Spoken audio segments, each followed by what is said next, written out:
Back at it after a long holiday weekend. Actually, it kind of feels good to be back on routine, on schedule. And now it's Halloween. No, it's going to be a beautiful day, though. It sounds like, for all intents and purposes, we get a break from the rain. Yeah, that certainly was a bit of a surprise, at least for us, where we were getting ready for the fireworks on Saturday, because all of the people that came to our little get-together from the surrounding areas said, it's not raining where we were 5 minutes ago. But then it just kind of kept coming down and then finally it cleared up just in time for the fireworks. So that was good. Nice couple days here, I think. It should be, for all intents and purposes, a foggy morning, but a beautiful summer day today. Yeah, we do have some more rain later in the forecast this week on Wednesday and Thursday, but it looks like today and tomorrow should be pretty good with high temps in the mid-80s. Might get into the low 80s by Thursday, cooling off a little bit, which will be good as we get ready for Rockfest, which is next week already. Hard to believe, but getting those messages on Facebook from people trying to coordinate who's showing up when, who's putting their camper where, when the tent's going up, who's got the carnitas and the crock pot and all that stuff. Yep. Yeah, we're going to pull up our tent stakes on Tuesday after we get done with the show and pack up the dogs and all the other stuff and head to Rockfest. Camper should be there and ready to go. And, yeah, we'll get set up, and then I'll be live next Wednesday from Rockfest on Wednesday, Thursday, and on Friday. Doc, I think, is going to try to join me in the morning as well, be a part of the program, and Gene will be here in the studio. That's next week. We got this week to get through first. Yeah, but, well, you know how these things are. Lots. I mean, big trips require lots of planning. So plenty of other stuff to get to this morning. We'll recap, of course, the 4th of July. We'll get to bad news, happy music, a very ridiculous stat that I saw this morning about America's 250th. Which was this weekend. Hot today, dogs? Was it hot dogs? No, it's not hot dog related, but we will be talking, obviously, about hot dogs. Joey Chestnut. A certain man defended his mustard belt and got his 18th, and we'll talk more about that. Speaking of eating, it's National Fried Chicken Day. We'll get to some deals and stuff about National Fried Chicken Day, if you want to maybe save a couple of bucks on your lunch or your dinner. We were supposed to eat chili dogs yesterday, but I think I overdid it on Saturday a little bit. Woke up Sunday and I was like, Not going to have some chili dogs today. Yeah. I don't think I ate anything yesterday at all. Literally, I got up and I had a cup of coffee, and then I was just sort of drinking water the rest of the day, and that was it. Stomach was not happy with me. There were so many snacks. I mean, we had. Yeah. Well, and it's not a snack. It's not it wasn't really like a snack party, but people just kept bringing snacks, and we had can't turn a good down into a good snack. We had a couple of friends they brought these two huge bags with the little sandwiches, right? The King's Hawaiian rolls. You cut them in half, and then the little cheese and the little turkey. One was turkey, one was ham, and I just get you don't feel tiny. Yeah, you don't feel the 2 bites, and you don't feel like it's any so you're just kind of snacking on that. And then there was a corn salsa dip and. Yeah, and then there was, I don't know, there was all sorts of other stuff. Somebody brought, I think it was a kielbasa or brat, I'm not sure, but it was some kind of sausage wrapped in bacon, and then it was obviously cooked in a bourbon brown sugar in a kielbasa bite. Yeah. I ate so many of those. Those don't sound rich at all.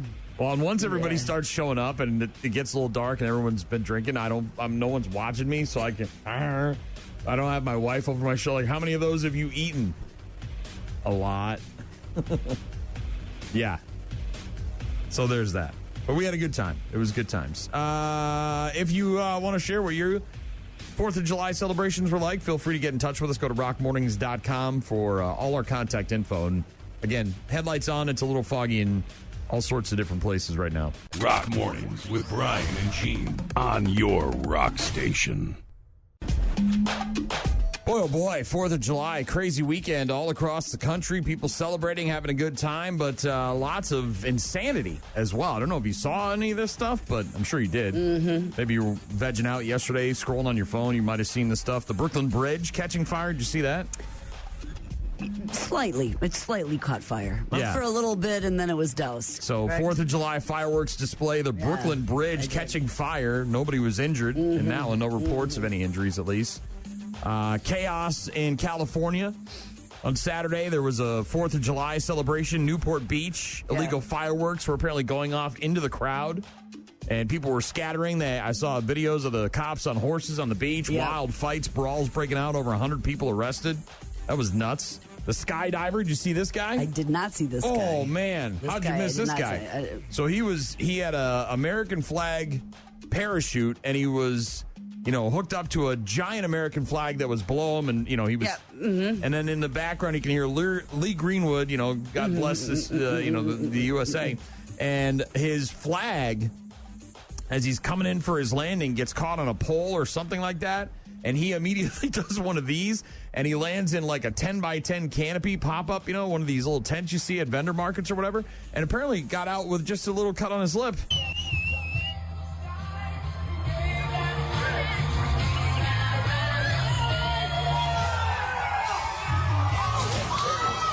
Yeah, a wild video of a skydiver with a massive failure going viral online. Despite a hard crash landing, he's apparently okay. Escaped with just a small cut over his lip, plans to continue jumping.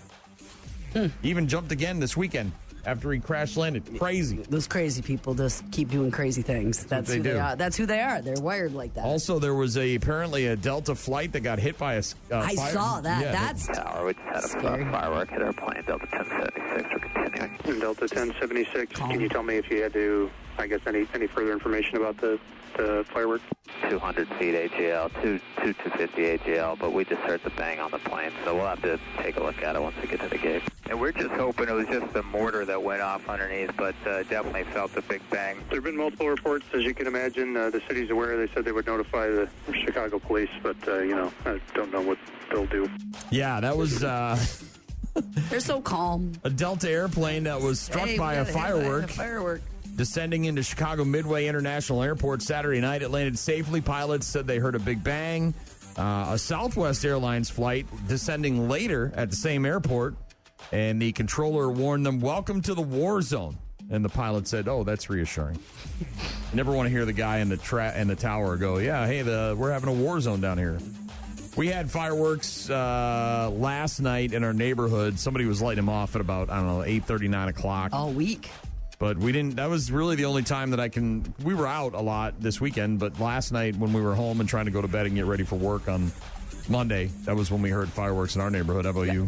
All last week. Yeah. We're down by the river, and anytime there's anybody anywhere on the water, it's going to echo through the. Ours were slough. Actually in the neighborhood, so we you could tell they were pretty close to the house. A couple of recalls. Pedigree dog food voluntarily recalled for possible metal and plastic contamination. Canned or dry? Cans of high-protein chopped chicken and duck flavor for dogs. You can Google that if you want. The FDA says the dog food appears to have been fraudulently diverted and sold into the marketplace in the U.S.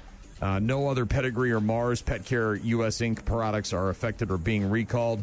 Again, potential contamination with metal and plastic pieces in the Pedigree dog food, cans of high-protein chopped chicken and duck flavor. There's also grill brushes that are getting recalled. Yeah, I saw that with did the kid that had that surgery, did you hear about that, where it was impacted in his colon and one of the wire brushes got into a burger or food that he ate? And they're saying that the bristles can come off, get stuck to the grill, get in the meat, and then the next thing you know, you're ingesting them. Yes, and he almost died. Conair recalling about 2 million wire grill brushes due to concerns about the metal bristles. Detaching 8 different Cuisinart models are affected by the recall, with some being sold nationwide since 2009. So this isn't just a recent purchase. This might be something that you've had in your backyard for years, or maybe it was in a set that you got at a Christmas party and you didn't remember it. And now you busted it out, and here you go. Again, almost 2 million wire grill brushes being recalled.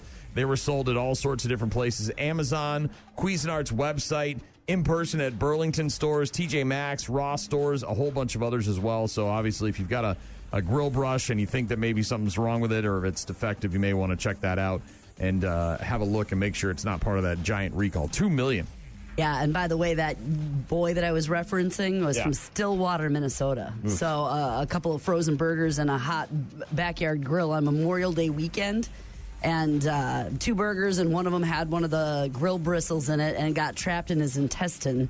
And this teenager then began experiencing stomach pain days later, worsened over the next several days.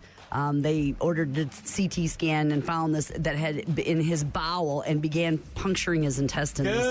He underwent emergency surgery about a week after he swallowed the bristle. 3 inches of his bowel they had to take out and do a resection because of this bristle brush that got into a burger. Well, thankfully, he's going to be okay, I guess. Oh, my gosh. Wow. Last but not least is the absolute tragedy on Lake Geneva on Friday with the boat capsizing, 3 small children dying in that severe storm. Yeah. Geneva Lake law enforcement said a privately owned recreational boat with 6 adults and 4 children out on the water when the sudden and severe storm moved into the area. Dangerous conditions. Boat tried to navigate to safety as the weather got worse, was overwhelmed by severe wind and waves, took on water, capsized, and eventually sank. First responders called to the scene, able to rescue the 6 adults and 1 child. The boaters told them 3 children were still missing in the water. Police said after an intensive search, the 3 kids were found and pulled from the water despite life-saving measures administered on the scene and continued by EMTs as they were taken to a local medical facility. All 3 of those kids were pronounced dead.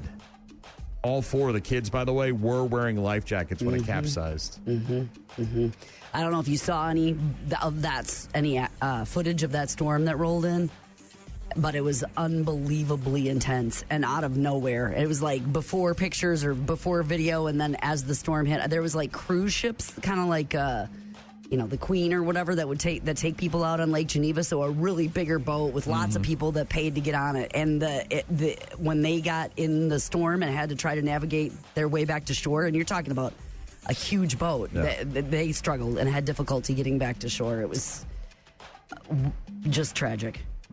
Tragic. Awful.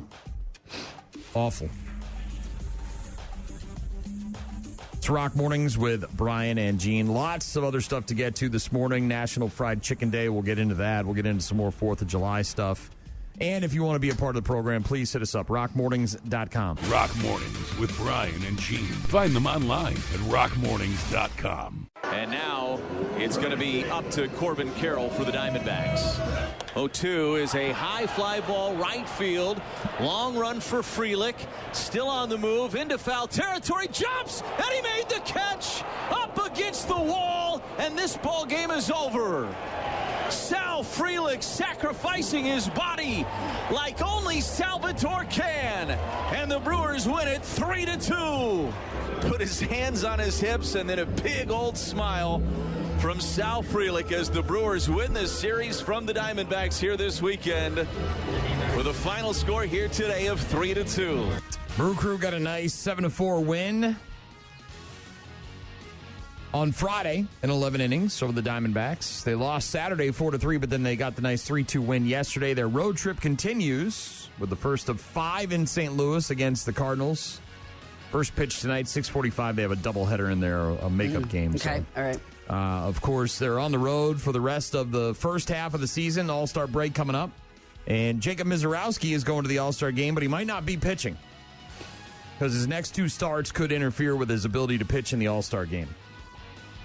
He was like nominated to be part of the team, but he might not be able to be. Yeah, he's 2 for 2 for All-Star appearances.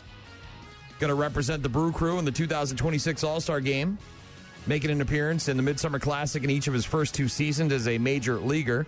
Heading into the games on Saturday of this weekend, the Miz led the majors in strikeouts, ERA, whip, and opposing batting average. So that means he's pretty freaking good. Yeah, sure does. He's recorded a shutout while tossing the 8th most innings of any pitcher this season and would likely be the starter for the NL team. However, he's got a couple of games coming up before the All-Star break that could mess up the schedule when it comes to pitching. He's hoping for a rainout in one of the 2 games he's scheduled to start so that he could actually get up on the bump for the NL All-Star team as their starter. We'll see what happens, obviously. But Brew Crew starter Brandon Woodruff is on the IL again, leaving in the 4th inning of their 4-3 loss on Saturday night to the Diamondbacks. After the game, Pat Murphy said Woodruff would probably be back on the IL, and that's exactly where he is. He was making his third start since he got off of the injured list with his right shoulder inflammation. Woodruff said that it was similar to his earlier shoulder issue and that it wasn't a good idea to prolong his outing. So they'll be without him for a while as he deals with that. Men's World Cup continuing tonight.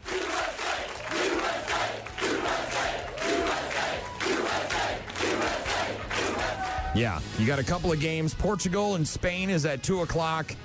The U.S. and Belgium at 7 o'clock. Those games will be on Fox and Telemundo. The winners, by the way, will face off against each other on Friday. So if the U.S. wins, they'll move on to face the winner of Portugal and Spain on Friday night into the Elite Eight.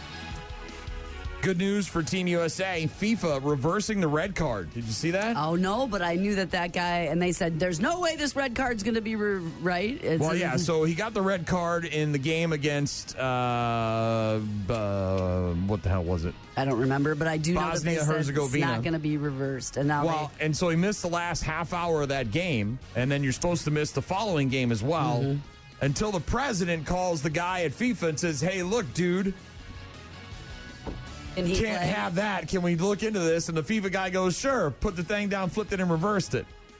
FIFA yesterday suspending the red card for U.S. striker Florian Folarin. I got these names are weird. Folarin Balogun that he got during their match against Bosnia in the round of 32, making him available to face Belgium in the round of 16 at the World Cup. President Trump making the call to FIFA after the U.S. beat Bosnia last week, asking the FIFA president, Gianni Infantino, to review the red card. Trump celebrating the reversal on social media, saying thank you to FIFA for doing what was right and reversing a great injustice. Meanwhile, the head coach of Belgium is not very pleased. His name is Rudy Garcia, and he thought it was a joke when he first saw the news that they had flipped the red card over and said no more red card.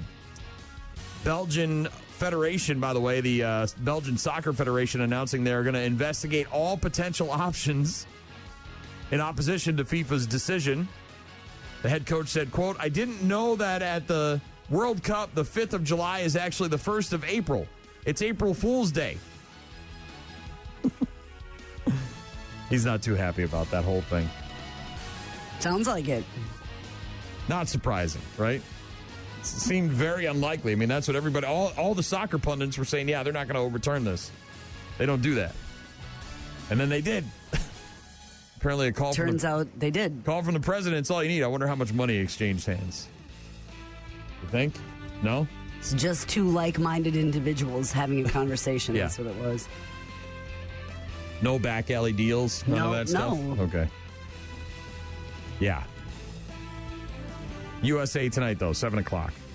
I might stay up. Yep. Not for the whole thing, but for a little bit. I haven't really, it's been on the TV in the bars. I've been watching a little bit. Yep.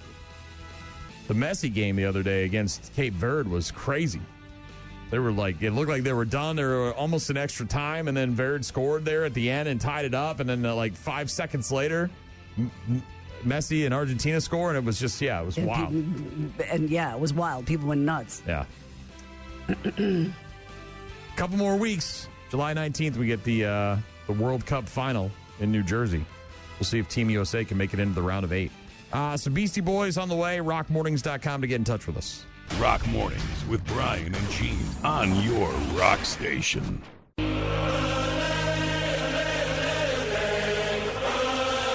The World Cup games continue today with Portugal and Spain at 2 o'clock.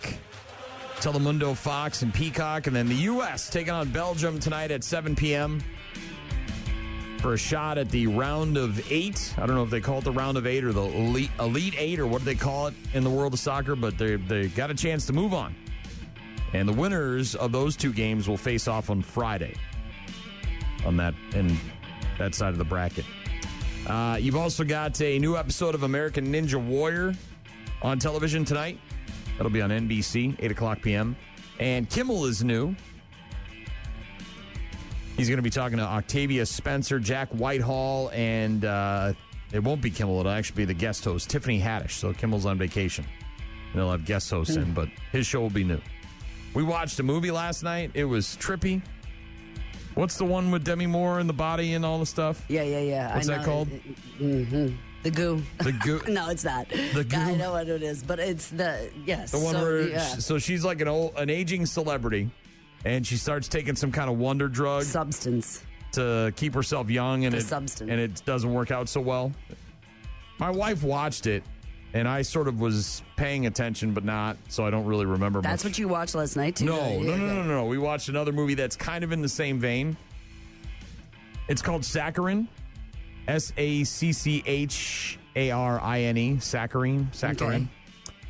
And it's about a woman who's trying to lose weight and is struggling with that, right? And journaling and all these things. And then a friend of hers, a friend she hasn't been in touch with for a while, comes back into her life and has gone through the same journey, right? Tried to lose a bunch of weight, found these pills. Well, she gives her friend one of these pills and says, here, take this pill. You're going to lose weight. It's crazy how good it is, blah, blah, blah, blah, blah. The girl the main character that gets the pills is also going to school to be a doctor of some sort. I think maybe like a surgeon. And so she goes into the lab and starts to break down these pills because they're super expensive and finds out what's inside of them. So she can manufacture them herself. So she can make cheap versions herself, and it doesn't go well. Let's just say that. Thinking of signing up to do this thing. What thing? Oh, just a gym program thing. The reason why you can't lose the weight is because you can't stop. These generous donors will be your first patients. Mostly calcium phosphate. What? Human ash. Dead people? Yeah. More like dead person. Anyways, it's trippy, man. So good, though? I mean, yeah. Like watch it. Creepy, weird. It's got a what do they call that? J horror, a bit of that, because the main character gal is some. I don't know if she's Chinese or like what her nationality is, yes. But she's so it's a body horror kind of thing too. Yeah, and it's got some of that, and there's and anybody who's ever struggled with trying to lose weight, which pretty much all of us have, right? You want to take the easy route, take the pill, take the shot, whatever it is, but what are the side effects? This pill has some very, very, very bad side effects. It's called Saccharine, if you haven't checked that out. I think it was on Shudder, or it's going to be on Shudder. We watched it on a streaming app, a gray area type thing. But the other big news, of course, this weekend, other than the 4th of July, was the wedding, the nuptials that occurred. Correct. In New York City, the rumored nuptials actually came true. Taylor Swift, Travis Kelce married Friday night, Madison Square Garden, about 1,000 guests. The craziest part, it's got to be Adam Sandler, right? The unexpected part, for sure. Like, what? Of all the people and all the worlds, yeah, Adam Sandler does the nuptials. He officiated the ceremony, also performed an original song for them. A source said it was humorous yet touching, and he also told him to keep kissing. Taylor's brother Austin was her man of honor. Jason Kelce was the best man. They had a very small... Kept it simple in that regard. Very small wedding party there. Probably the only regard. Jason and his wife's kids were the flower girls, throwing petals all around Taylor as she walked down the aisle. Her walk-up music was one of her own songs, played live on strings. That's kind of egotistical, isn't it? A little bit? I mean, come on. You know what would be perfect to walk up to? Me. My songs. Well, she does own her catalog now, right? So, wrote their own vows, which they read to each other out of golden books. Each took about 20 minutes. One guest says that Travis did most of the crying. Ceremony was on the upper level, reception on the main floor. Somebody described the decor as Alice in Wonderland meeting Wizard of Oz. Stevie Nicks performed for the crowd. I heard Paul McCartney, too. I don't know. I'm kind of not believing a lot of that, at least the photos. It was like, that's all I generated until she really starts releasing stuff. Well, because I don't think anybody was really, allowed to do any of that stuff. But Paul McCartney did show up and sing I Want to Hold Your Hand in public for the first time in over 6 decades, by the way. I didn't realize that. That's when you know you got swag, right? When you know you got it in the bag, like when you can get a song. When you can get a Beatle to play a song, one of their most popular songs, for the first time in over 6 decades. The last time was when he was a member of the Beatles in the 1960s. Carnival games, skee ball, putt-putt, apparently, a football ring toss. Raffle. They had a raffle, high-end items, including Chanel, Dior saddlebags, Cartier watches. Most of the info anybody's getting is based on anonymous sources because Taylor and Travis had signs up warning guests that entering the building was an agreement of confidentiality. No phone rule in effect, which is part of the reason why you're not getting any real photos. Social media pics and videos are non-existent. The CEO of AMC Theaters posted a detailed account of the wedding, but then took it down. But, of course, it doesn't take long for people to screen grab that stuff and put it all over the interwebs. The mother of the groom, Donna Kelsey, admitted that she really can't say a heck of a lot, except that the wedding was magical. One guest did post 2 pictures of herself and her husband entering the venue, but you can't really see anything.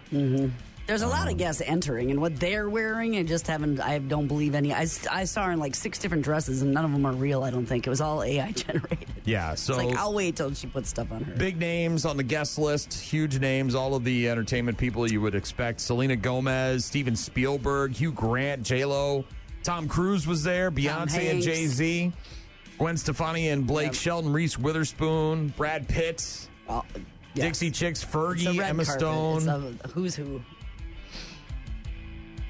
Mike Vrabel was there with his wife, which is kind of weird. Football connection. Yeah, tight ends, all that stuff. Yeah, I don't know. But he was there with his wife, not with Diana Rossini. Donald Glover, just a whole bunch of them. And I will say that I did read an article. People were upset because obviously the mayor of New York is asking people to keep their air conditioners at 78 degrees because they're dealing with, it was 114 or whatever it was. Like it was in it wasn't infrastructure Washington. issues or whatever. But then you got this huge, massive thing that's sucking all of the city's energy. They did donate a bunch of money to charity. Apparently, $26 million ahead of the ceremony to a bunch of various charities in the New York area. 9 of which are based in New York, where they got married. The beneficiaries include food pantries, educational and music programs, children's hospitals, an animal cruelty organization, and also Dolly Parton's Imagination Library. One of the food banks is in Rhode Island, where Taylor has a home, and money also went to the Children's Mercy Hospital in Kansas City, Missouri, where obviously Travis Kelce plays. $26 million. Taylor's favorite number is 13, so it's a symbol, right? She's got all these little Easter eggs. A lot of money. Were your daughters following along with all this? Yes. Well, one of them in particular. Okay. Anything that she took out of it? No. I mean, other than she's waiting just to see the, real photos that are released.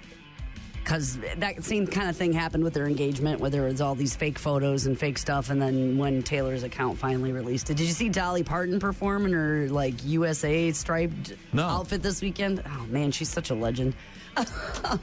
She is such a legend. Apparently, Lena Dunham gave a speech at the wedding. Some outlets are saying not safe for work. She apparently said something about American football is just straight guys reenacting gay porn in her speech. The wedding, obviously very non-traditional, lots of weird stuff there, but that's what happens when you're famous and weird. But there was a bouquet toss, and it was caught by Ashley Smith, the older sister of the offensive lineman from the Chiefs, Trey Smith. So some sports folks were there too. Kind of random person. Dave Chappelle wasn't invited to the wedding, but Travis and his bros did go to Dave's stand-up show in San Diego during his pre-wedding celebration. Dave said, "I was shocked. I had never seen anything like that. A whoreless bachelor party. Whatever makes you happy, Travis." But yeah, apparently they got married over the weekend, Gene. Yeah, Friday. I knew that. It was everywhere. Big news. Everywhere. Big news. Everywhere. All right. Your 4th was good, I'm assuming? Yeah. We did not watch fireworks on the 4th of July. We went down to the beer tent the night before, saw some live music. Woogie and the Yo-Yos? Stayed out. Yep. Enjoyed ourselves. It was wonderful. It was a beautiful night.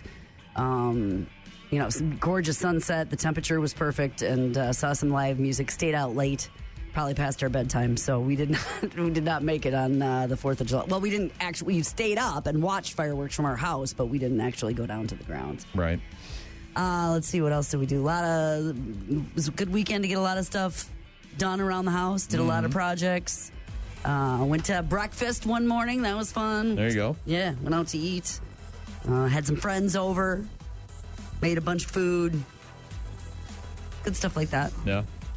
Yeah, the park looked packed for Friday night's performance. We went down early, got some food and a couple of drinks, but it was so hot. And the band had started at 6:30. We were down there so early, we were just like, I got to get in the air conditioning. It's too hot. We should have waited and gone down a little later, but... Yeah, like I said, nice weather the next couple days in the mid-80s. You were looking ahead, low 80s even. We've got a decent week ahead after that rain that we all got and several areas around us getting flooded. Yeah, it was Thursday, Friday, Saturday was a little sketch for a lot of people. So clean up and hanging in there. And this morning, obviously, we're dealing with some fog in certain areas, so be on the lookout for that. Maybe keep your headlights on before you head into work. We'll get to some more interesting stats about America's 250th, which a lot of people celebrated over the weekend. Bad news, happy music later on as well. National Fried Chicken Day. Had wings last night for dinner. I don't know if fried chicken's in the cards tonight, but we'll see. We'll get to some of the deals you can take advantage of for National Fried Chicken Day. Lots of other stuff, too. RockMornings.com if you want to get in touch with us. Rock Mornings with Brian and Gene. Find them online at RockMornings.com. That is Beartooth with Free on Rock Mornings with Brian and Gene. There's a dog that got rescued 8 days after the earthquakes in Venezuela. 8 days this dog was trapped underneath a bunch of rubble, barking, trying to get people's attention, and they worked diligently to get this dog out, a glimmer of hope, if you will, amongst all the tragedy. But the dog's name is Buddy, and he was rescued after spending 8 days trapped underneath the rubble of his collapsed home in Venezuela. Ven,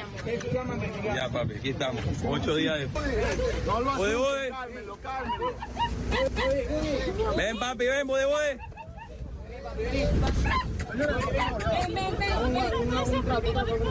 Woody. Yo estaba aquí 3 veces, primera vez que ladra.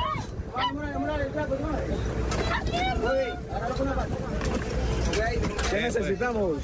Sacarlo de ahí. Equipos. Aquí está Woody. Espera que lo haga. Aquí está. Woody. Yeah, obviously, Buddy rescued in good shape, decent shape, not a ton of injuries, only minor stuff. Glimmer of hope, symbol of hope for many of the people affected by the earthquakes there in Venezuela. Obviously, hundreds of people dying. Thousands, isn't it? I mean, it was up to woman and the baby and Buddy the dog, and just you try to take any sort of positivity out of that situation, but you have to. In the Netherlands, this is kind of wild. You got anybody in your family with asthma? Yes. Okay. Asthma attacks are... So is this an inhaler story that you've got? Like, kind is of. It, okay. Not really. Okay. I mean, sort of, I guess. But most people who have asthma have an emergency thing, right? A pumper that we all see in the movies, right? And then there's usually some kind of medication that goes along with that, right? Some sort of daily inhaler. Some just rely on that. Others have to take stuff daily. Knowing when and where an asthma attack could strike is not always the easiest thing, right? Because if you're out doing strenuous exercise, it could just happen. You could assume that you're probably going to be short of breath and suffer an asthma attack, but you could just be walking around or sitting on the couch. Never know. Researchers in the Netherlands have apparently developed a smartphone app that can help predict asthma. Works by detecting subtle changes in a person's voice and can predict asthma or COPD flare-ups before the symptoms become too severe. Interesting. So maybe you're at a situation where you don't have your inhaler nearby, and this app can alert you like, hey, something's changing with your voice. Scientists hope the technology could eventually help people seek treatment earlier and avoid more serious complications. But yeah, some kind of emergency app that you keep on your phone if you've got asthma or COPD, and then it could help warn you if you've got an asthma attack coming along. Voice changes measured with a app detecting the oncoming potentially deadly asthma attack up to 3 days in advance. Wild. Yeah. Scientists from a university in the Netherlands say their high-tech app can also provide a vital early warning for symptoms of COPD. So it's letting them know it's coming and making sure, like you said, your inhaler isn't in the next room or in the car. Or symptoms obviously include difficulty breathing, coughing, phlegm, becoming suddenly worse. Sometimes without prompt medical care, they can become very dangerous. Mm-hmm. Possible to use a daily voice check to monitor for the earliest sign of flare-up simply by speaking into your phone. So this isn't like where the app's listening in on you while you're talking or you have to be talking in order for it to catch it. This is more like a check-in app, right? Where you open up the app on a Monday and maybe you repeat a phrase. So every day you're just saying something into it, right? And it's just the going, app okay. Yeah, the study said the sudden exacerbations not only frightening, they can lead to longer-term deterioration, increase the risk of dying. One of the doctors said, early in my career, I was told that the voice is different while the flare-up is happening.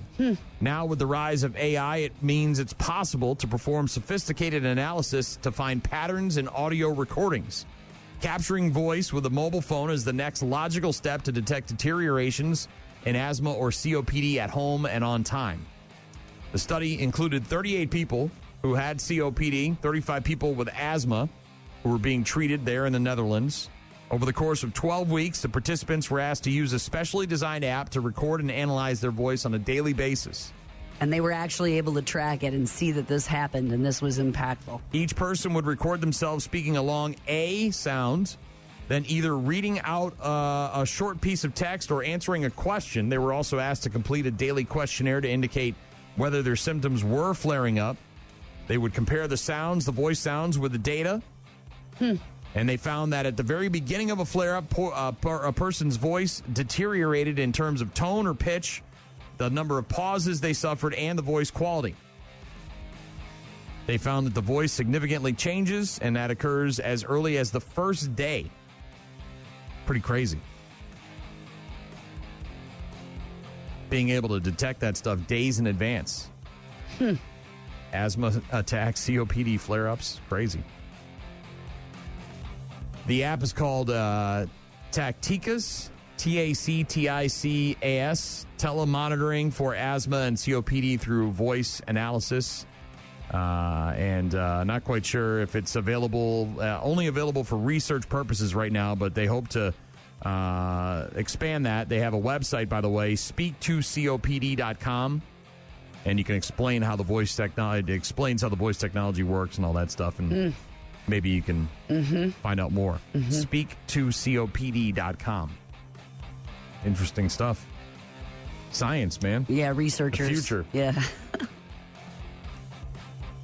We'll get to some stuff about Fried Chicken Day. Got an email from Mark earlier.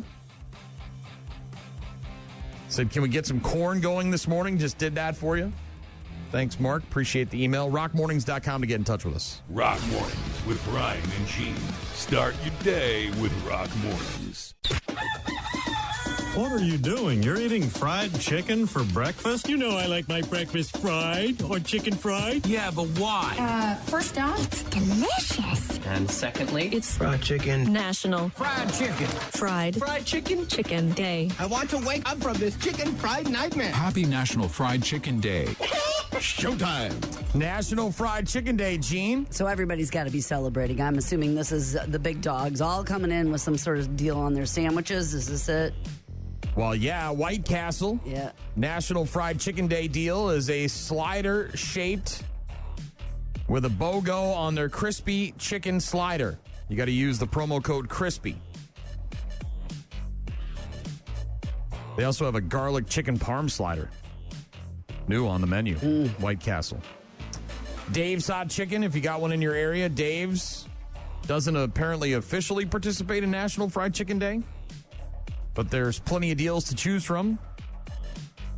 Nashville hot chicken flavors. Zaxby's offering a BOGO on National Fried Chicken Day. Don't necessarily have to wait and see.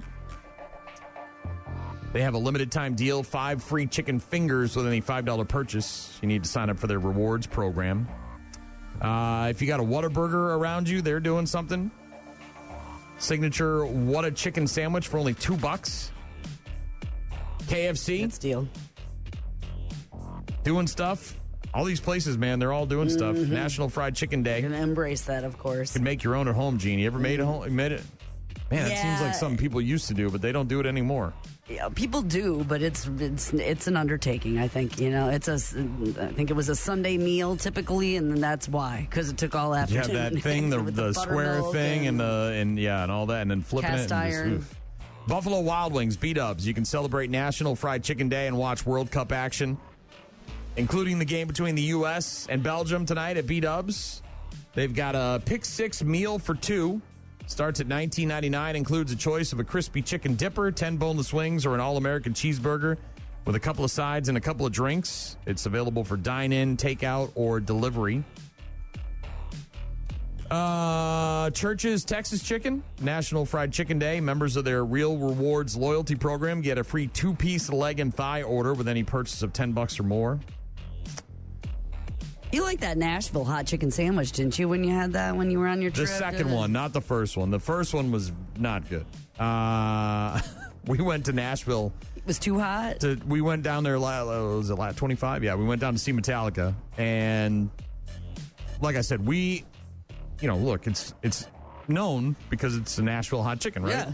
And I'm not into spicy foods, but I wanted to give it a try. I figured maybe there's a version of it I can stomach, right, that I can enjoy. And so we went around and we asked everybody, what's your mild version of this? No. We asked everybody, what's the place to go? All the Uber drivers, the people from there, right? The people from Nashville that we ran into, because there's a chain restaurant that's down there. There's a number of them, yeah. Which is sort of like the go-to, right? That's sort of the tourist attraction.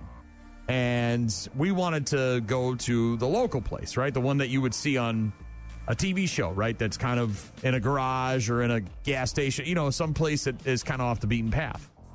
And we went, and it was not good. It was everything about it was lackluster. Everything about it, from the service to the ambiance to the chicken sandwich, it was not good. And the Nashville hot, they had 4. I told you they had 4 levels. They had plain, which that shouldn't even be on the hot chicken menu because there's nothing on it. It's just chicken sandwich. It's the chicken, and yeah. So then they had like a mild, and then they had a hot, and then they had some crazy one. Scalding hot. So the only one that we could really try was the mild, and it was immediately way too much spice. I took one bite, and I was just, this is a massive failure. Everything about that place was terrible. We didn't enjoy our experience. But then we went to a second place a couple of nights later when we were in Nashville, and it was restaurant, pub, bar, whatever. And they had a Nashville hot chicken on the menu, and I ordered it, but I made them put it on the side so that I could taste it and test it and not have the whole entire sandwich be coated in it. And that was a much better experience. So we haven't done a lot of fried chicken as far as the whole thing like you're talking about for National Fried Chicken Day, although maybe pick up a bucket on your way home. And that's your dinner tonight, and you don't have to worry about cooking. But we have done Nashville hot chicken recently, where we've done the whole thing, the buttermilk and the breasts and the fry them, and that's really delicious. Very messy, time consuming. It's an effort, but it's it's worth it. I did see that apparently, speaking of fried chicken, apparently McDonald's is going to start doing different fried chicken. Did you see that? I did not. Apparently they're going to be phasing out their current crispy chicken, and they're going with like a crispier breading, apparently, sometime in the future. Mm-hmm. National Fried Chicken Day, though. Lots of deals. B-dubs. For some reason, KFC, they're doing free delivery on digital orders 50% off chicken sandwiches throughout July. And a free taste of KFC 2-piece meal for rewards members making an online purchase on National Fried Chicken Day. Popeyes is giving away free 6-piece boneless wings with qualifying purchases through the app or website. Also distributing promotional codes through social media during the holiday. So take advantage of that on National Fried Chicken Day. Yeah, I don't mind fried chicken. That's good.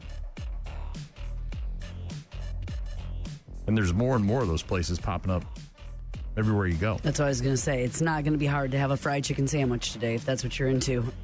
We'll get to some more sports in a bit. RockMornings.com to get in touch with us.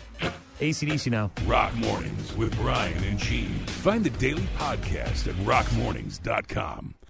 It's going to be up to Corbin Carroll for the Diamondbacks. 0-2 is a high fly ball right field. Long run for Frelick. Still on the move into foul territory. Jumps, and he made the catch up against the wall, and this ball game is over. Sal Frelick sacrificing his body like only Salvatore can. And the Brewers win it 3-2. Put his hands on his hips and then a big old smile from Sal Frelick as the Brewers win this series from the Diamondbacks here this weekend with a final score here today of 3-2. Yes. Friday night, a 7-4 win in 11 innings. Saturday, a 4-3 loss, and then a 3-2 win yesterday to take that 3-game series from the Diamondbacks. The Brew Crew moving on to St. Louis. They got 5 against the Cardinals starting tonight at 6:45. The Miz in the All-Star game. He's 2 for 2 in his career for making All-Star appearances, but not sure if he'll be able to pitch because of the way the schedule lined up with his starting. And maybe that's better, huh? I mean... Yeah, I mean, look, the guy's throwing 106-mile-an-hour gas. I don't know. We always worry about what happens to... hitters during the All-Star break, whether they do the home run derby or not, and coming back and suffering from some sort of weird injury. But, yeah, you kind of look at it and you're like, well, it's not that important. We'd rather have him for our team. He was nominated. Doesn't matter if he plays. World Cup, of course, tonight. Starts at 2 o'clock this afternoon, Portugal and Spain. Then, of course, the big matchup for us, USA and Belgium, 7 p.m. Fox Telemundo. The winners of those 2 games will go on to face each other on Friday. Chase Briscoe got himself a win yesterday. Bell, the broken wrist, driving injured, incredible rally. Great defense for Chase Briscoe and trying to hang on. 3 wins a year ago in the 19, and he's going to see his first checkered flag of the campaign. Here's Chase Briscoe, a winner at Chicagoland. Yeah. Held off Christopher Bell in the return to Chicagoland Speedway. His first Cup Series win of the season. Denny Hamlin, who started on the pole, finished third. William Byron won 2 stages, leading a race-high 94 laps, finished fourth, and then Alex Bowman finished fifth in Chicagoland yesterday. Joey Chestnut. Formed from the shards of shattered angels, wielding the white sword of righteousness. He will never fail or falter, for he defies the ministers of our fate and the limitations of our birth. And he will not stop until he stands side by side with the gods, his glory strung like beads of light to adorn the arc of history itself. Joey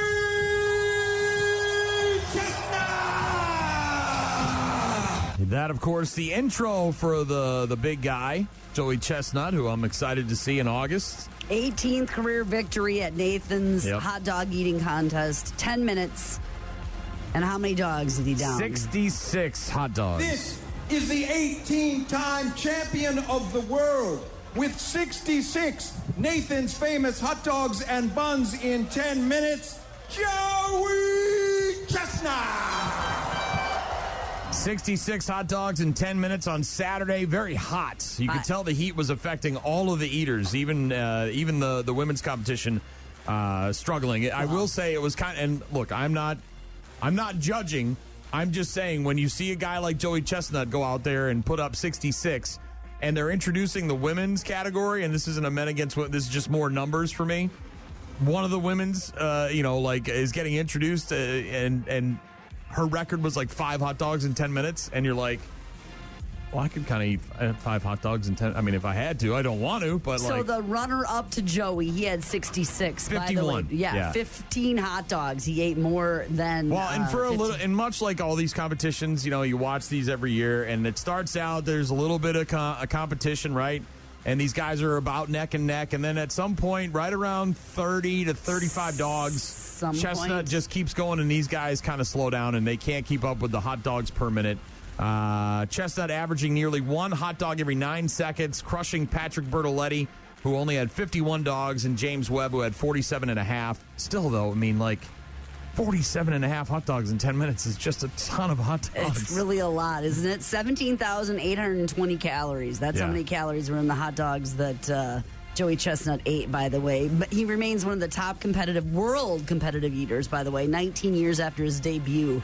And then world record. By the way, this competition was just weeks after the world record eating. He did 16 pounds of bologna.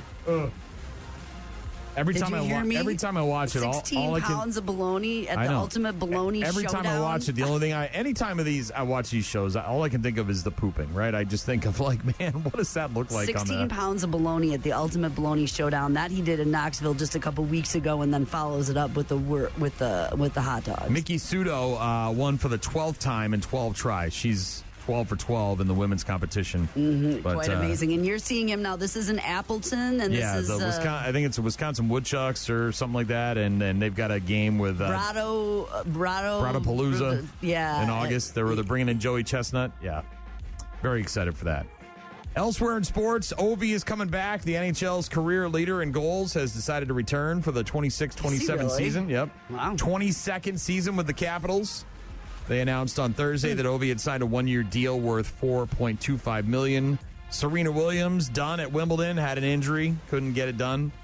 Withdrew from her doubles match with her sister Venus on Saturday due to a right knee injury. 44-year-old Serena injured during her singles return earlier in the week, which she lost.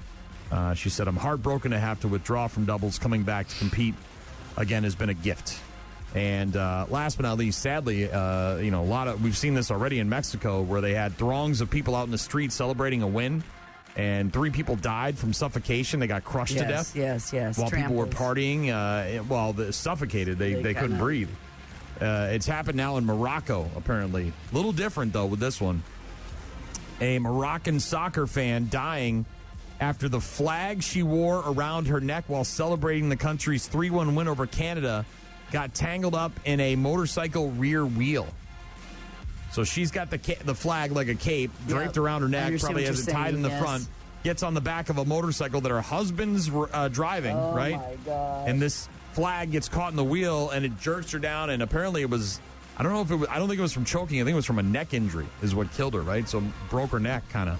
39-year-old woman riding on the back seat with her husband at about 11 p.m. when the flag was pulled into the wheel, dragging her from the bike, causing a serious neck injury. Police arriving found her in cardiac arrest, began to perform CPR before the paramedics got there. Minutes later, she was pronounced dead shortly after arriving at the hospital there in Morocco. Oof. Mm-hmm.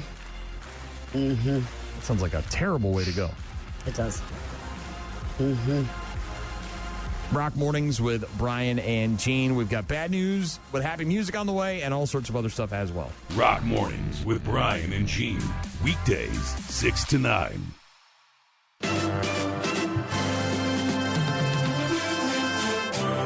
I may not be ultra rich, but I feel like I'm not that far off. What are you talking about? What would you consider ultra rich? Like, this is just monetarily. This isn't like other things in life. Have I ever spoken that way? No. So this is just money. Ultra rich. Yeah. I don't know. Is this like how much you're worth? Like your total value? Like, I would say. I think you know it when you see it. It's like porn, right? You may not be able to describe it, but you know it when you see it. All I know is that we were walking down to the beer tent on Friday night to see some live music, have a couple of cold beverages, and we walked by the parking lot over here that had a number of folks probably staying at the boutique hotel. There were so RVs? many, like Audis, and I mean, the money in the cars that was in that front row was ridiculous. And we were walking by and we're like, there's an $80,000. That's probably a $100,000 car. There's an $80,000 car. Like every single one of them. And so, we don't have that. That felt like ultra rich. What to do you me. got? A '94 Toyota Camry? Isn't that what you're rocking? It's a 2009. Oh, sorry. That felt ultra rich to me. You know what I'm saying? Like staying at, driving an Audi, staying at a boutique hotel and enjoyed that felt ultra rich. So what are you saying? Like the stuff they have or how much they're worth? I am certainly not ultra rich in that sense. But I feel like with this thing I'm getting closer. Apparently the latest luxury status symbol for the ultra rich is custom-built snow rooms to beat the heat. Custom-built snow rooms to beat the heat. You ever seen this in like Dubai, right in the middle of the desert? Yes. In the mall there, they've got like a where you can go skiing. Yeah. Yes. So ultra-rich people are now building these in their homes and on their yachts in order to escape the heat. So like an ice cave or something. Yeah, go in there and drink and hang out. And it's essentially, but they can actually produce snow. So it actually snows in there, as opposed to it just being cold, like a cold, icy cold room. Mm-hmm.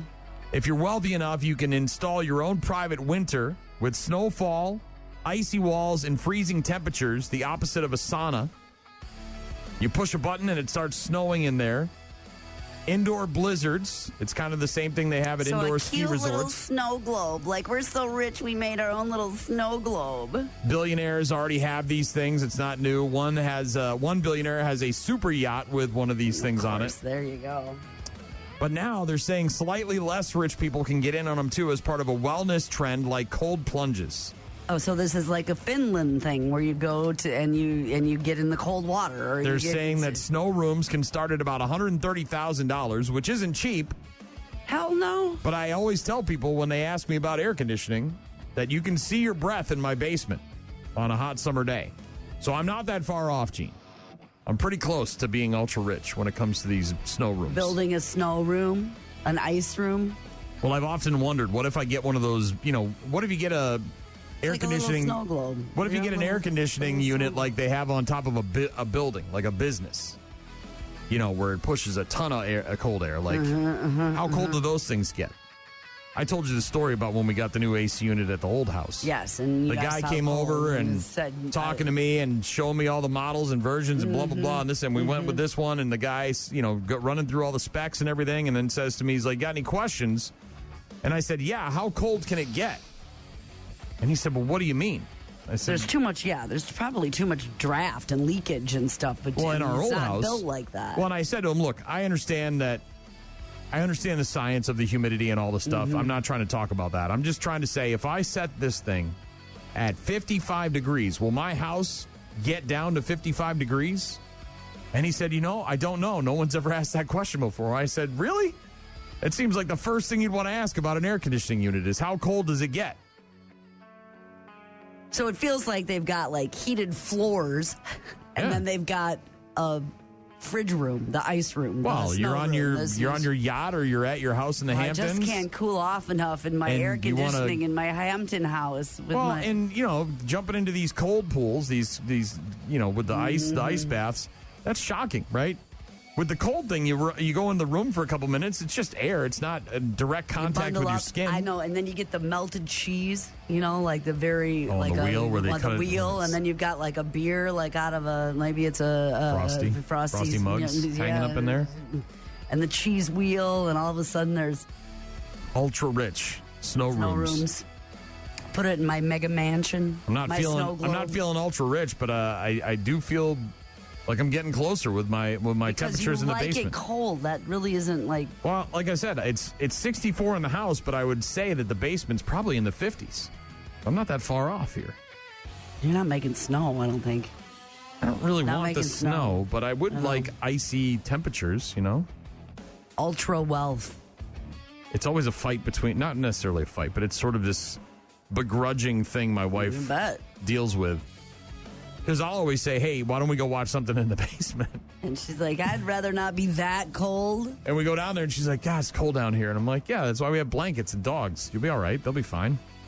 That feels like, something for gazillionaires to spend their money on.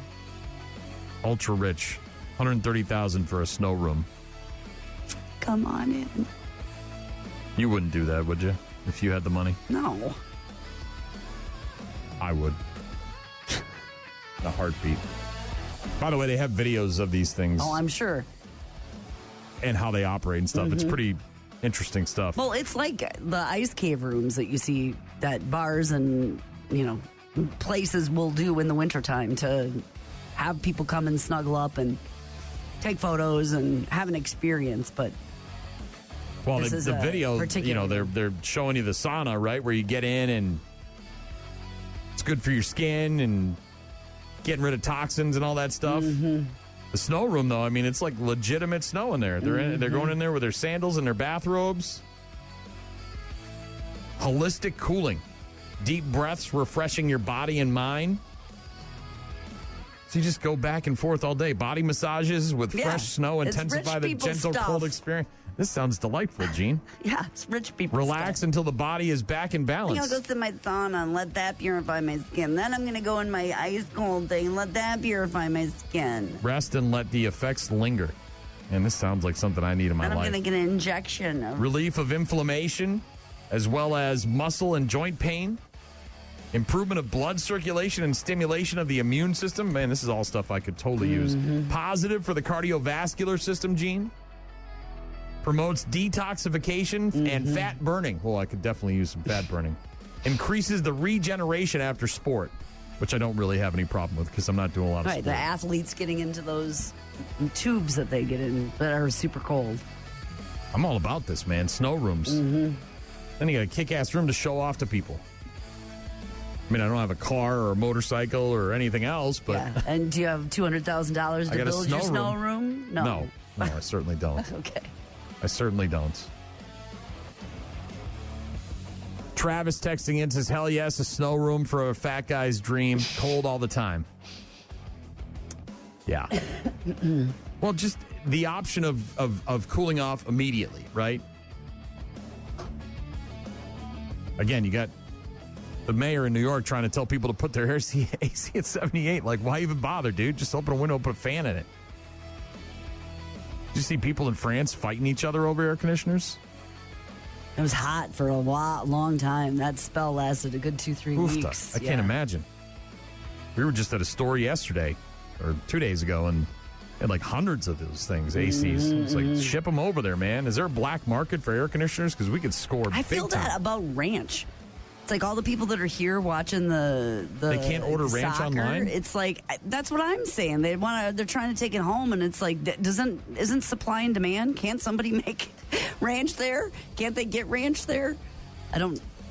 Maybe it's because it's not a traditional. Or maybe it's super expensive to have it shipped. I don't know, but it's like they're all taking, which is have at it. I mean, take what you love home with you, the taste of America. But yeah, I don't know, man. If I'm living in there? France and I'm dying of heat, and like I got people in I'm ordering one online. I'm just going to get the power converter thing, and I'm getting one from America shipped to my house. They don't do that? Is that illegal? I don't know what's I guess going on. But ignorant of the reality there, but still.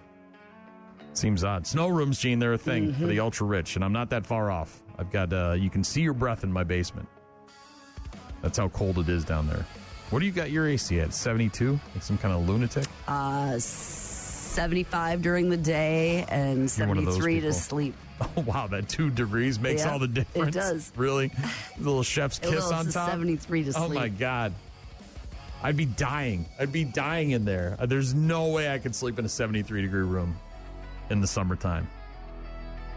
It's just fine. Aren't you sweating all night long? No. Oof. Ceiling fan, sheet. 8 fans on me, blowing on me at high ceiling at all fan. times. Fan. All right. Snow room. I'm gonna work on getting one, Gene. Start saving my pennies. Transform your wellness, Brian. Ultra rich. Rock Mornings with Brian and Gene. Find them online at rockmornings.com. I see you got them snakes and sparklers, but Where's good stuff, man? Good stuff. This is the good stuff. Snakes and sparklers. Are you nuts, dude? You need stuff to explode. Go boom. And that's exactly what happened this weekend. Stuff exploded and went boom. Sure did. Fireworks, Gene. Lots of them all over the place. Including the small fire on the Brooklyn Bridge. Yeah. Nobody injured in that one. Did you do any fireworks at all? You mean like, did we have any in our house? Yeah. No, we did not. We had some sparklers. There were some bang snaps, real mundane, real small time, like kid stuff that my wife bought at Menards. But a website putting together, this is one of the best parts of the 4th of July. The names, the funny names that they give to these fireworks. You can go into any fireworks store or tent or whatever. And you don't really know what you're looking for either. You're just kind of looking around and something catches your eye, or you see something that has a funny name, or the name, a description or something that, because otherwise you're just like lost in there, aren't you? Like there was one a couple of years ago. It was like badass mother-in-law or something like that, and it grabs your attention, and you may not have any clue what it looks like. Nowadays, a lot of fireworks stores, they're putting up video screens, or they're taking videos of their fireworks and they're showing them to you in the store so you can see what you're getting. Obviously, if they're a professional dealer, then they've got descriptions. They can tell you what it looks like, all that stuff. Help you put together, too, like in what sequence you're going to want to do a show as opposed to lighting one off and then running every single time. There's plenty of websites that do this, but one website putting together a list of some of the silly fireworks names that are out there. People adding to the list. They're all apparently 100% real. Some of the highlights include Popo Magnet. Gonna get those called on you. Woo, woo. Neighbor Hater. It's a good one. Cat Scat Fever, not Scratch. Scat. More dogs, isn't it? I don't know. Shimmer Me Timbers. Unicorn Puke? Probably very colorful. You would assume, with a name like Unicorn Puke. Sparkly. Bada bing, bada boom. Accurate. This is my favorite. Put it in reverse. Bag up, Terry. Put it in reverse. Laser Kitties. Here Come the Judge. Again, these are some of the more funny, interesting names people have given to fireworks. Several websites putting together lists. This Wacky Tobacco. You know what that means. How about Death Blossom? Really want that one going off? I don't know about that. Dizzy Disco, Raging Rottweilers, and Badassical Blast is another one. But there's no shortage of very interesting fireworks names. They tend to sound kind of fake and made up, but apparently they're all real. 850,000 shells launched from 10 different sites around the National Mall for the celebration on Saturday night in Washington. I don't know how many we had in town, but we had a nice display. They did a great job. This is the kind of sad and kind of ridiculous, this stat that I mentioned earlier about America's 250th. Okay, I'm ready for it, I think. A new survey, national survey, found that almost 50% of Americans, 46% in this survey, 46% of Americans don't know what America's 250th anniversary was commemorating. The 4th of July. They knew it was the 4th of July, but they didn't know anything beyond that. So it's like partial credit, right? So, yeah, it's the 4th of July because it's on the calendar every year. And you know it's coming up because everybody's talking about it. But in terms of what the significance was, the 250th, 46% of people in this survey, almost half of Americans had no idea. 53% of people correctly responded that it was celebrating the adoption of the Declaration of Independence. The signatures, the big John Hancock. 1776. I'm not sure if you saw, but they just found one of the original ones in England somewhere in like a vault. I did not. You mean an original document? Yeah, like there was copies of the original made, and I think they fired one off. They sent a strongly worded letter over to England. We break with thee, we break with thee, we break with thee. By the way. And then throw dog poopy on your shit. And apparently they put that thing in a vault, and they kept it there, and they just discovered it. This was the original colonies that were making their separation, saying, see ya later. In the survey about America's 250th, 86% of people say they're grateful to be American, 79% say they're proud. to be Americans. 74% of people believe the American dream is available to them personally, while 61% believe America is a land of opportunity. Those are pretty high numbers. I mean, you see a lot of gloom and doom from a lot of people nowadays thinking that America is such a bad place to be. But according to these stats, it's not quite true. 70% of people in this survey believe that America's founding principles still remain relevant today. Nearly 60% say the country has moved away from the founding principles. And 56% of people in this survey say they worry that the U.S. could stop being a free country sometime in the next 50 years. People say the biggest threats to our freedom include corruption, concentrations and abuse of power, ignoring the founding principles, the rich have too much power, and moral decline. It sounds like those first couple are all sort of the same thing, right? Rich people controlling too much of the country. Said in different ways, isn't that it? Our top 5 also in this survey, they asked Americans to rate their top 5 freedoms. Oh, okay. Freedoms. I was going to say, I thought you meant in ways that they like to celebrate us. Their most valued freedoms. Number 1 is the freedom of speech. 49% of people. Absolutely. You're able to say, I hate this government if you want. Which I don't think a lot of people understand what that really means, but they love to cite it. They love it. They love the freedom of speech. Yeah, of course, you should. The right to vote and choose our leaders comes in next at 36%. Equal protection under the law, freedom of religion, and the right to due process comes in 5th place. So, again, 46% of people in a new national survey, Americans, didn't know what the 250th was commemorating. What is it, the semi-sesquicentennial? Is that what it... I tried not to say it. So I just went right with the 4th of July.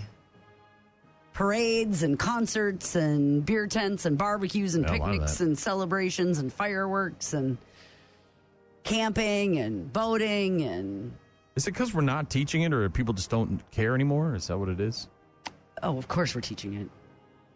I might have learned, taught it, got it, and then they didn't ask probably a lot of 4th, 5th, 6th, 7th, 8th graders, right? They were asking adults who at some point in their life knew it and then chose don't you know when you're an adult that 250 years ago? You've seen those on the street, man on the street things, right? Yeah, but that's like for relatively stupid, innocuous things like what football team is this? Okay. You don't know football, but I mean, you live here in the country, you went in the school system, and seen them on the you come out the back end and you don't know that 250 years ago was the 4th of July. Do we have to say, does it have to be exact? Can it just be this was the birth of America? I mean, like just, somewhere in the vicinity? You're in the ballpark of it, that's... Doc texted in and said that you scored with the Steve Martin reference. Thank you. I wondered if anybody would get that. I didn't get it because I'm not a Steve Martin guy. It's got to be planes, trains, and automobiles, and then I'd get it. What was the reference? It's just I break with thee, I break with thee, and I break with thee, and I throw dog poop down. It's from a stand-up that it's Wild and Crazy Guy. The white suit. Yeah. I remember the arrow through the head. Yeah. SNL.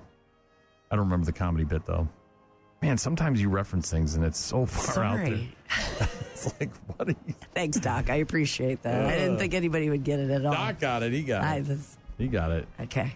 Well, I hope you had a great 4th of July and you've got all 10 of your fingers and all 10 of your toes. Yeah, absolutely. You celebrated safely. You had fun. You hung out with good people and drank good beers and ate good food and saw some good fireworks. Maybe you caught some good fish, whatever you were doing on the 4th of July out there on the river or otherwise. Hopefully you didn't get too much rain. Now it's back to reality, right? We'll get to bad news, happy music in just a bit. Rockmornings.com to get in touch with us. Rock Mornings with Brian and Gene. More from Brian and Gene is coming up. Can I have everyone's attention? There's news. After 40 years, they still can't find Jimmy Hoffa. That's what I'm talking about. There's good news. My family is making a grant to eliminate their student loans. And then there's bad news. I have some bad news. All the crazy shit happening all over the world, including Florida. Florida man bites dog to establish dominance. All right, y'all ready? Every weekday morning at about 8:35, Brian and Gene hook your ass up. It's bad news. Bad news. With happy music. Happy, happy, happy. Brought to you by Dahl Toyota. Here we go. Man, of all the videos I saw this weekend, this was right at the top. The first rule of Fight Club is? This is where you don't talk about it. The first rule of Fight Club is you do not talk about Fight Club. Second rule of Fight Club is you do not talk about Fight Club. So this was a fight club? This was a fight? On a roof in broad daylight. Did you not see this thing? I don't think I did. Oh, my God. These dudes are just throwing haymakers on the roof. Somebody got into somebody else's business on this roof, and they were throwing dudes off the roof. It was like Hell in a Cell, where The Undertaker throws Mankind off the top of that thing and through the announce table. It was crazy. This video was posted on Twitter by @ColinRugg, showing men up on a rooftop. This is a residential home just out in the broad daylight, apparently fighting, having just a Donnybrook. I can't believe you haven't seen this thing. No, like not for sport, or they were angry with each other. This wasn't like they weren't boxing. This wasn't like a at-home MMA club. No, these guys were up there doing a roofing job, and somebody drank somebody's lemonade, and they or something. I don't know, but I'm pontificating here. But obviously, these guys were not having it, and they started fighting like everybody's fighting. It's just crazy. At one point, some guy falls off the roof. It was nuts. It's got over 65 million views. I can't believe you haven't seen this yet. Location and participants not known as of right now. They haven't been verified. But among the people commenting on the clip, one person said, "This is the most America 250 thing I've ever seen." The video includes Spanish dialogue, appears to be some Mexican expressions. One guy says, "Hey, man, calm down." The other guy says, don't hit him. They're going to call the police if you don't calm down. And if you haven't seen it, it's just a wild scene. The one guy in the hat, he punches the one dude, and then he just basically shoves him right off the side of the roof. That's right at the beginning. That's the first thing you see. Then they go back to the wide view, and the other two guys both fall off the roof together and they got their shirts over their heads, and and then the one guy's shirt comes off, and it's just a mess. It's an absolute mess. If you haven't seen this thing, it's crazy. Yeah. The roofers up there just throwing haymakers. Roofing fights. Is this a new thing on my reels? I don't think so. It looks like they're very angry, or the one guy's got... Oh. Man, those two dudes fell right off and got up and kept on fighting. They didn't give a rat's about being on the ground. Angry. They fell off the roof, hit the sidewalk, the pavement hard, and then they still got up and kept going, man. Yep. There's a lot of anger. Yep. Can you finish the job? They probably had to, I'm sure. Wild brawl, though. Wild. Yeah, crazy. Moving on to Russia. Apparently, there's a growing number of Russian women that are selling their used breast implants online. And those tickle bitties. Apparently, the popularity of having large fake breasts in Russia is fading, and women are getting them taken out. And rather than just discarding them or doing as a whatever medical waste kind of thing. Yeah, they're getting them cleaned up and they're selling them online, the little silicone bags. Well, I do have big breasts. Yeah, I'm not quite sure how this is legal, but it is Russia, so I'll just wipe that off for you.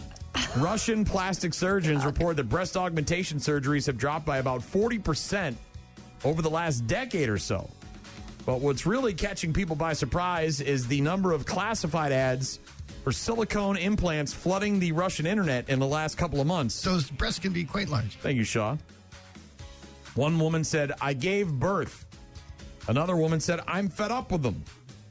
Another woman said, "They made me feel unattractive." Another one said, "My body hurts." Some of the reasons listed by the women selling their breast implants online, most of the reasons explain why the women decided to have them removed. Only one of them explains why they're selling them. She said, quote, "I want to get some of the money from my surgery back." Sure, I'm trying to recoup some of my costs. I don't need them anymore. I don't want them anymore. That's why I had them taken out. If somebody else wants them, I'm selling them. Yeah. Just like anything else on Marketplace. Well, and if you've seen, speaking of fights, they're starting to fight at gas stations in Russia because they're running out of gas and the war with Ukraine and all the stuff going on. And so they're saying that maybe some of these women are looking to get some gas money by selling their used breast implants. Sounds like a wild time in Russia right now. If you're looking for cheap breast implants, though, I don't know what the Russian Craigslist is, but feels like I'd get that new if I was going to get that. Wouldn't be a used product. No, probably. Not going to. Probably previously owned. Used Russian product. Probably not exactly. Slightly used. Probably not. Can you just show up at a doctor's office with used breast implants? I got these off the internet. Can Please you put insert these in? Do they even, maybe in Russia, some maybe little back alley. Not a reputable place, I can't imagine. Here's a guy. Nobody said criminals were smart, but this is a guy in Maryland. 29-year-old guy named Jalen Goddard. What'd he do? Well, he had his car stolen. And when your car gets stolen, you do what you do. You call the police.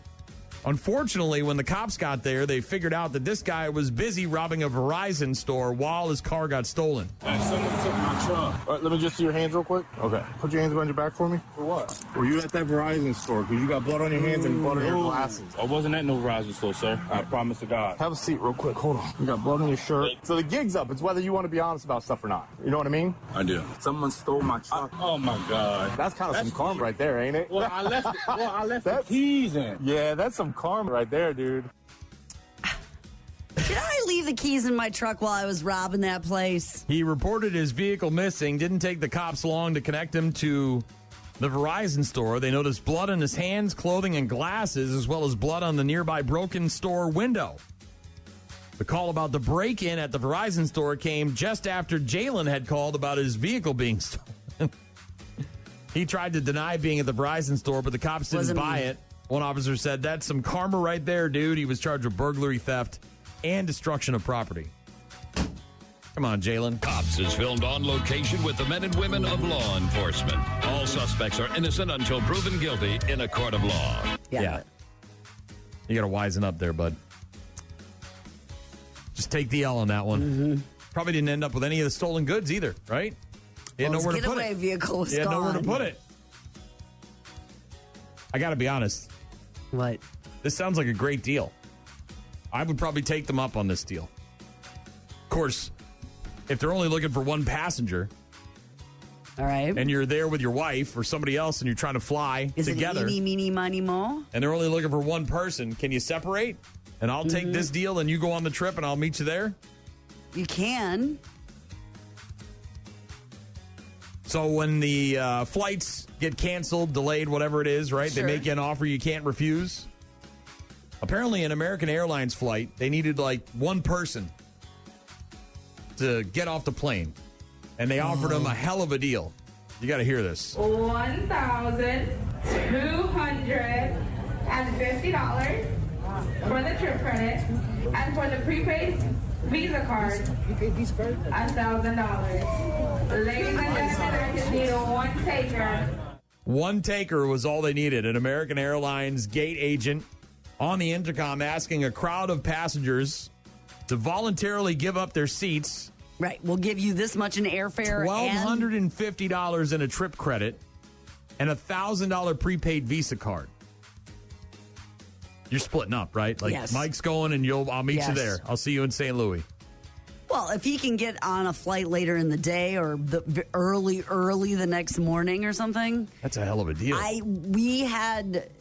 There was during the strikes last year when we were traveling, there was a situation where we were going to have to arrive in Europe on separate days, and I wasn't a fan of that.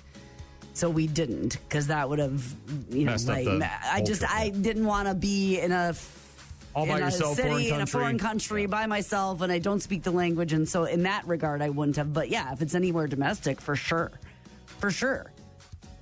One person said would have already been heading back to the hotel. Yep. Another person I'd even said, sleep in the airport. Done. I'll sleep in the airport too. That's what the one person said. I'll do that too. That's and especially like, what if you were just flying? I don't know what the flight was, but you had $100 flight. Yeah, you know what I mean. Like where you only paid $100 or whatever for that. It'd be a hell of a deal. Last but not least, a wild scene. These dominatrix women. Is this furries or is this just you're familiar with a leather clad and the squishing? Usually, some sort of pointy heel. A lot of times there's leather, there's ball gag. I mean, look, it's the gimp, right? Bring out the gimp. This girl was not wearing leather. At least it didn't look like leather. It seems to be like a black bikini top, some black booty shorts. She had on white sneakers and white socks. A lot of tattoos. Very gothic looking. And what happened? She went missing? Well, she's a dominatrix, and her sub which is the guy who pays her to do these things to her, to humiliate him. What she did in Brooklyn, right in broad daylight in Brooklyn, New York, where you see a lot of this crazy stuff. She took her sub and she took a giant roll of saran wrap and she saran wrapped him to a light pole right there in the middle of Brooklyn, broad daylight, wrapping him up like a mummy. They call it mummification. So from head to toe, this guy's wrapped up and he can't move. Okay. And she cuts a little slit for his mouth. Oh my God, no way. So he can breathe. No And then she gets on a chair and starts dumping milk all over him. Milk was a bad choice. Milk? What does that have to do with I have no idea, dude. I got no idea how that gets your rocks off, but apparently that's what does it for this guy. He's like, dairy? I want to be mummified. You want some dairy? I want to be mummified, and I want to be waterboarded with milk. Is it cheese made of moose milk? Yes. Milk meat fucker? Not like lemonade, iced tea, not water, not Gatorade. Milk, lemonade, around the corner fudge. Carbless. No. It's not as... Brooklyn dominatrix going viral for mummifying one of her subs onto a lamppost in downtown. 100-degree heat, by the way. It's very hot. Probably would have been enough. Then he gets drenched with a bunch of jugs of milk. Her name is Sabine Tatau. Corner of Spring and Mott Streets in Brooklyn, New York. Turned it into her own personal dungeon. Said, he is one of my subs and traveled in from Maryland for a session with me on Thursday. He did the mummification scene to please me. By the way, she gets up to $10,000 for a full day session. A full day of being mean to someone, and you get $10,000. Where do I sign up for that? The willing victim stripping down to his underwear and socks on the streets, tightly wrapped up in the saran wrap there. You got to see it, Gene. It's a scene, man. Then a little slit cut for his mouth so he can breathe. She climbs up onto a step stool, pours a couple of half gallons of milk over his head. She said, quote, he was so happy. He was so happy to write me that check. She also made sure that he cleaned up his mess afterwards. Oh, God. And left no litter at the scene. Okay. This went on for about 15 minutes. People obviously watching in shock and awe. One person said, in this heat and in this economy, that's wild. It's just wild anyway, okay? Another person thought the milk bath was better than a cold plunge. One person said, how do I sign up for this? What? I don't know, dude. People are weird. One person was kind of concerned about the guy wearing socks. Said, the socks on is the part that freaks me out about this. Yeah, $10,000 for a full day session with this lady in New York. Just to treat you terribly. Get humiliated. Almost die. In this heat. I can't believe it went 15. Did the cops not show up? Sexy about that. I don't know how. I don't know what went wrong in your life. You know what I mean? Like where this is the only thing that works for you. But man, have you tried therapy? Like a little chit chat with somebody, maybe discuss some of your feelings. I don't know, man. To each their own, though. I mean, sure. If you haven't seen it, it's all over the internets. Got a nice text from Travis earlier. Said, hell yes, a snow room, a fat guy's dream, cold all the time. Oh, the mega rich building snow globe rooms, essentially. Ultra rich are building snow rooms where you can have a blizzard in there, a literal blizzard in a room in your house. Doc texting in saying that you scored with the Steve Martin reference, LMAO. Thank you, Doc. Rob in Stoddard, when we were talking about the 250th, he texted in and said, have you seen the joke that the public school and college systems have turned into? I have not, because I don't have any kids, but I'm Well, you've seen those man on the streets for all sorts of things. It's no different. It's just that question versus whatever all the other ones they ask. Also got an email from Mark earlier. Wanted to hear some corn. We did that. Thank you, Mark. Appreciate it. Thanks for getting in touch with us. Always good to hear from you. Love it. Should be a great, for all intents and purposes, day back to work after the holiday weekend. Should Pretty be. typical summertime. Not bad.